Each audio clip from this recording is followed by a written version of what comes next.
2025 সালে আমার পড়া সেরা 5টা ইংরাজি বই যেগুলো তোমাদের অন্তত একবার পড়াই উচিত। ট্রেন টু পাকিস্তান খুশবন্ত সিং এর লেখা।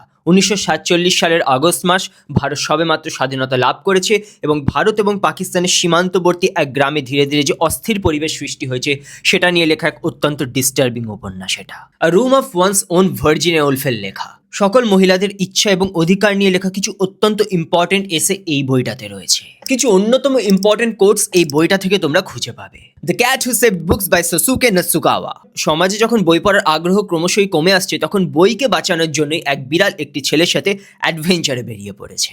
White Nights by Fyodor Dostoevsky. এই বইটা পড়লে না জানতে পারবে যে সারা জীবন একাকিত্ব এবং হতাশায় ভোগা মানুষ যখন একটু ভালো কিছু সংস্পর্শে চলে আসে সেটাকেই সে জীবনের অনেক কিছু মনে করে ফেলে। যারা ইন্ট্রোভার্ট আছো তারা এই বইটার সাথে অত্যন্ত রিলেট করতে পারবে। আর এই বছর আমার পড়া সবচেয়ে সেরা the old man and the sea Ernest হেমিংওয়ের লেখা। এক বৃদ্ধ ফিশারম্যান 84 দিন ধরে কোনো মাছ ধরতে পারছে না, কিন্তু 85তম দিনে সে মাছ ধরবেই ঠিক করে নিয়েছে। আর এই বইটার প্রতিটা পাতায় পাতায় তোমরা মোটিভেশন খুঁজে পাবে, আর আমি মোটিভেশন খুঁজে পাই যখন তোমরা ফলো করে দাও। তো